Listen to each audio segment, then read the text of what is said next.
Kita akan temukan dalam Al-Quran, tipikal orang di dunia itu akan ada terbagi pada dua golongan.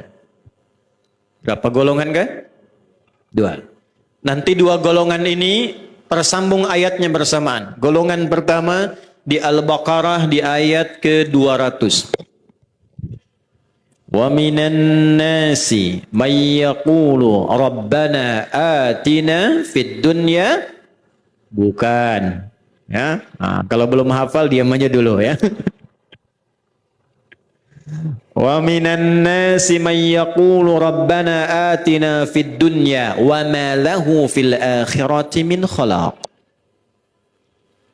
Wa minan nasi min tabi'in, dan Anda akan temukan di antara manusia itu may yaqulu, orang-orang yang komitmen hidupnya itu Rabbana atina fid dunya, hanya fokus pada urusan dunia saja, tidak ingat dan tidak menyiapkan urusan akhiratnya. Wa ma lahum fil akhirati min khalaq. Karena itu saat mereka pulang kepada Allah di akhirat nanti, mereka tidak mendapatkan apapun. Nah, jadi bagian pertama di antara manusia ada yang sibuk dengan urusan dunia saja. Bangun tidur, dunia. Mau tidur, dunia. Dalam tidur, mimpinya pun dunia. Sibuk dunia. Lupa dengan akhirat. Tapi menariknya, dia ini sadar akan meninggalkan dunia. Dia sadar. Bahkan ada orang yang menyimpulkan pun tak ada kehidupan setelah dunia, tetap menyimpulkan dia pasti meninggal. Wa ma yuhlikuna illa ad-dahr. Ada masanya kami meninggalkan dunia ini, walaupun yang memisahkan kami cuma kematian saja. Nah, sekarang Quran menampilkan logika dulu, kita pelan-pelan. Ibu, saya tanya sebentar, hidup di dunia ini sementara atau abadi? Akan ditinggalkan kan? Kalau ditinggalkan dunia ini pindah kemana?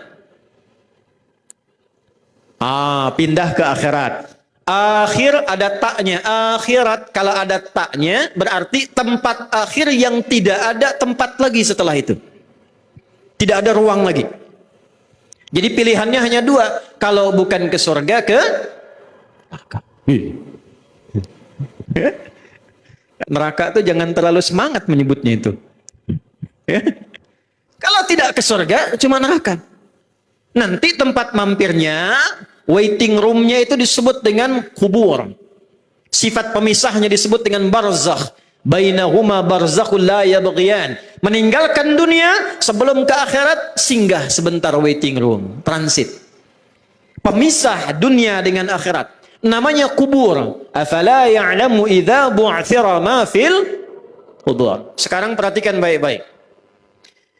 Ada hukum menyampaikan setiap kita berpindah tempat, maka hukumnya pun berbeda. Bekalnya tidak sama. Sekarang ini kita di Deli Serdang, Sumatera Utara. Tuan puan hendak pergi keluar Indonesia ke Malaysia. Saya nak tanya, mata uangnya sama tak? Tidak.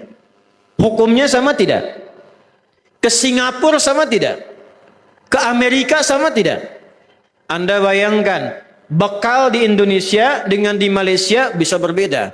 Bekal di Indonesia ke Amerika bisa berbeda. Di dalam dunia saja pindah tempat sudah cari bekal. Maka bagaimana sekarang kita ingin meninggalkan dunia? Hukumnya ingin sama, mustahil.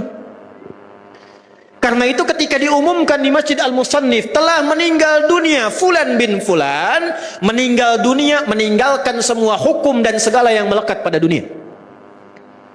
Ini dunia nih. Itu handphone yang online tuh, live streaming dunia itu. Nanti ketika ditinggalkan, itu tidak dibawa. Karena beda ruang, beda tempat, beda waktu, beda hukum. Baju ini dunia. Karena itu jangankan ke akhirat, masuk ke alam kubur, tidak dipakai, Pak. Ibu jangan berharap masuk kubur dengan pakaian ini. Anda jangan berharap menyampaikan pada istri, ini kalau papa meninggal, handphone ini masukkan ke kubur. Kalau kangen, miss call saja. Anda mau miskol khairayyarah atau syarrayyarah, tetap tidak akan nyambung di alam kubur.